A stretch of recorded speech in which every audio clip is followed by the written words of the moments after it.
हैं। आप लोग फेस की बात करके ये जो मुहिम है उसको सैबोटेज करने की कोशिश मत करें, क्योंकि बराबर बीजेपी के लोग ही न कहते हैं कि पीएम पोस्ट की वैकेंसी कहाँ है, कहते हैं कि नहीं कहते? तो हम लोग पहले वैकेंसी क्रिएट करना चाहिए, वैकेंसी क्रिएट करेंगे और पीएम चुन के बता दें।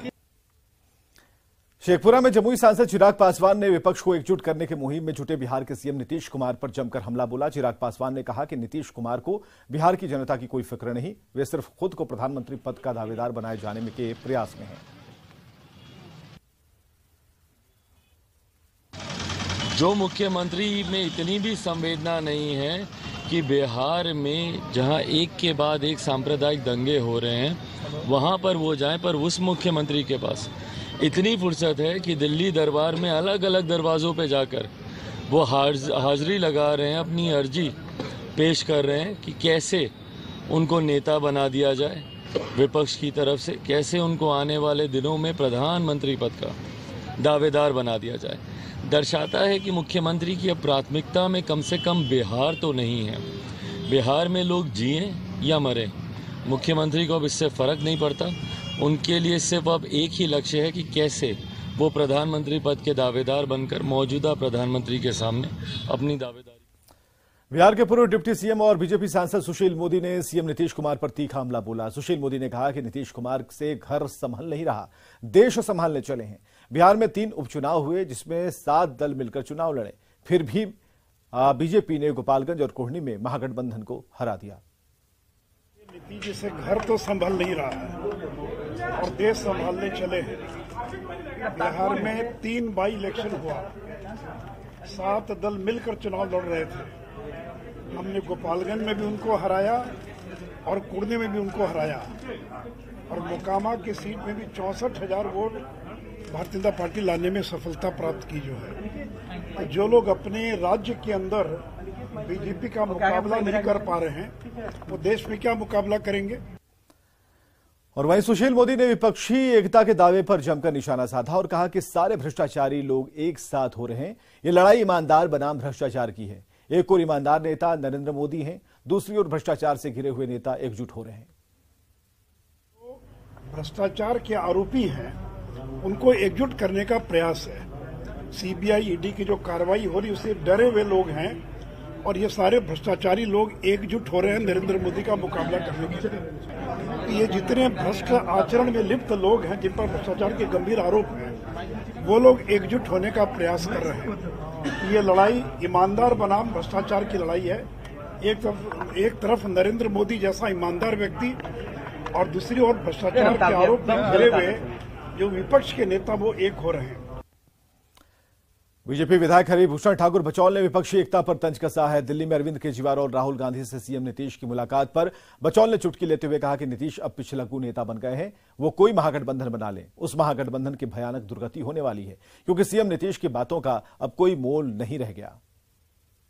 नीतीश कुमार जी के अब बातों का बिहार के राजनीति में कोई महत्व नहीं है क्योंकि स्वयं वो पिछलग्गू बन गए हैं। इसलिए उनकी बातों पर ज्यादा तवज्जो देना हमको नहीं लगता है कि उचित है। सीएम नीतीश के दिल्ली दौरे को लेकर बीजेपी की ओर से लगातार तंज कसा जा रहा है। अब जेडीयू की ओर से बीजेपी पर पलटवार किया गया। ग्रामीण विकास मंत्री श्रवण कुमार ने कहा कि बीजेपी को 2024 में हाथ से सत्ता जाने का डर सता रहा, इसलिए बीजेपी के नेता बयानबाजी कर रहे हैं। 2024 में बीजेपी का सफाया होना तय है। अभिनंदन करता हूं। सच पहले दिक्कत में है, छटपट हैं, तो छटपटाहट में कुछ से कुछ बोल रहे हैं, बौखलाहट में कुछ से कुछ बोल रहे हैं और उनके बोलने का कोई मतलब नहीं है। वो तो हताश और निराश होकर के बोल रहे हैं और विपक्षी एकता होके रहेगा और 2024 में भाजपा का सफाया होना सुनिश्चित है। विपक्षी एकता की सीएम नीतीश कुमार की मुहिम पर बीजेपी ने तंज कसा है। पूर्व डिप्टी सीएम तारकिशोर प्रसाद ने कहा कि जब तक नरेंद्र मोदी हैं तब तक पीएम पद पर कोई वैकेंसी नहीं। उन्होंने कहा कि बिहार के सीएम को बिहार की चिंता नहीं है। लोगों के जो राजनीतिक सपने हैं वो सपना श्री नरेंद्र मोदी के रहते पूरा नहीं होना है। जो इनके कुकृत्य हैं उस पर कार्रवाई भी होनी है और आगामी जो 2024 में संसदीय चुनाव है, उस चुनाव में भी उनकी जमीन खिसकती जा रही है। उस चुनाव में भी उन्हें पता है कि वो केंद्र की सत्ता पर काबिज नहीं हो पाएंगे। विपक्षी एकता में जुटे सीएम नीतीश कुमार पर बीजेपी ने सवाल उठाए हैं।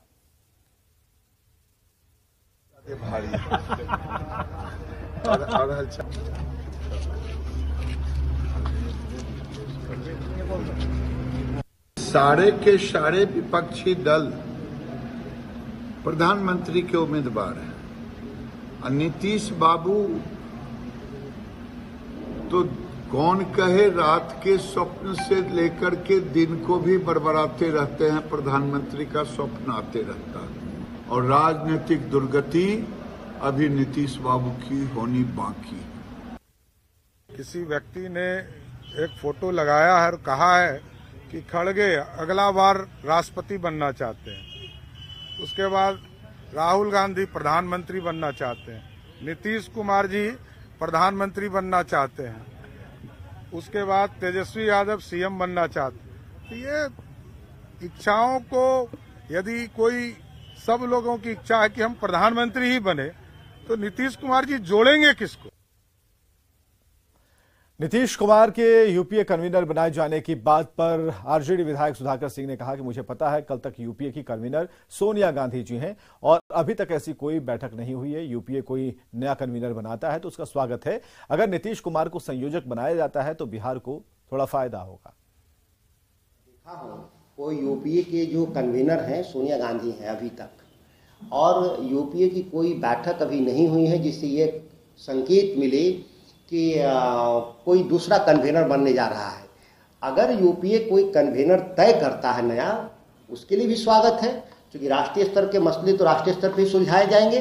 लेकिन जिन बातों की आप चर्चा कर रहे हैं, अभी तक यूपीए की अधिकृत बैठक नहीं हुई है। और नई शिक्षक भर्ती नियमावली को लेकर बीजेपी एमएलसी नवल किशोर यादव ने सरकार को चेतावनी दी। नवल किशोर यादव ने नियमावली में बदलाव नहीं होने पर नीतीश सरकार को उखाड़ फेंकने की बात कही।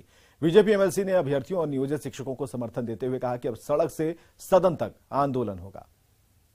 ये जो नियमावली बनी है ये राज्य सरकार वापस ले ले, और जिन परीक्षार्थियों से टीईटी की परीक्षा लिया है, जिनके आधार पर उन्होंने जो अधिसूचना निकाला था, उस आधार पर उनकी नियुक्ति करें।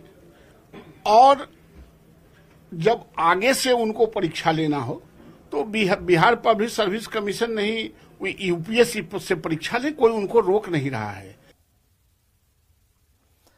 दरभंगा से